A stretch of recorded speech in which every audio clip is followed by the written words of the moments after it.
Subscribe to our YouTube channel and press the bell icon to get the latest. नमस्कार, मेरा नाम पिंटू सिंह यादव है और आप सभी का न्यूज़ लाइव में स्वागत करते हैं। दोस्तों, दिल्ली के मुख्यमंत्री अरविंद केजरीवाल को 177 दिन जेल में रहने के बाद सुप्रीम कोर्ट से जमानत मिल गई है। उनके जेल से बाहर आने के बाद आम आदमी पार्टी के हौसले बुलंद होंगे। उनकी पार्टी ने हरियाणा की सभी 90 सीटों पर अपने उम्मीदवार उतार रखे हैं, लिहाजा अब लग रहा है कि हरियाणा का चुनावी दंगल जोरदार होगा। हरियाणा में कांग्रेस और बीजेपी के अलावा आम आदमी पार्टी एक प्रमुख पार्टी है। दिल्ली से सटे इस राज्य में आपका असर ठीक ठाक माना जाता है। 2019 में आपने हरियाणा विधानसभा की 46 सीटों पर अपने उम्मीदवार उतारे थे। हालांकि उस समय उसका वोट शेयर महज 1% का रहा। तब से अब तक यमुना में काफी पानी बह गया।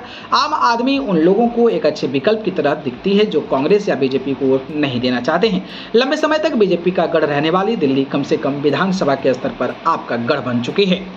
कांग्रेस बीजेपी पर कितना असर होगा? टिकट बंटवारे के पहले ही हरियाणा में कांग्रेस को अलग गुटों की लड़ाई से जूझना पड़ रहा है, जबकि कैडर वाली पार्टी बीजेपी में इस बार खूब उठापटक हुई है।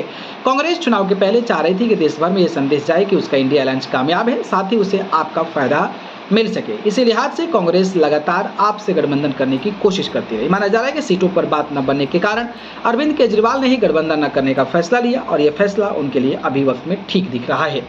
हरियाणा में कई तरह के मुद्दे इधर से उधर जाते दिख रहे। राज्य में खिलाड़ियों की भावनाओं का हर और सम्मान किया जाता है। विनेश फोगाट और बजरंग पुनिया कांग्रेस में चले ही गए हैं। ये रेलवे में नौकरी कर रहे थे, वहां से इस्तीफा देकर ये दोनों खिलाड़ी कांग्रेस में आए। इनमें से विनेश फोगाट और कांग्रेस पार्टी ने जुलाना सीट से चुनावी मैदान में उतारा है।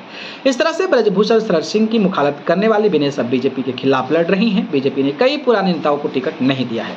इसमें सावित्री जिंदल भी शामिल है। बड़े उद्योग घराने से ताल्लुक रखने वाली सावित्री निर्दल चुनाव लड़ रही हैं और भी कई नेता पार्टी से टिकट न मिलने के कारण खफा है। हालांकि कांग्रेस के सामने भी चुनौतियां कम नहीं है।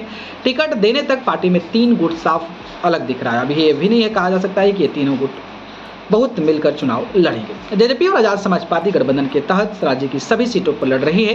पिछले विधानसभा चुनाव में जेजेपी को 13 सीटों से ज़्यादा वोट मिले थे और फीसदी से ज़्यादा वोट मिले थे, लेकिन लोकसभा चुनाव में जेजेपी का हिस्सेदारी 1% से नीचे गिरकर 0.87 हो गई थी। ऐसे में जेल से निकलकर केजरीवाल अपने अभियान को धार देंगे।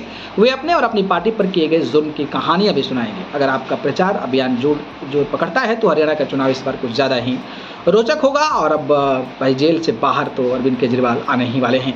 बाकी आप लोगों को क्या लगता है, इस पर अपनी राय जो है हमें कमेंट बॉक्स के जरिए ज़रूर बताइए। धन्यवाद।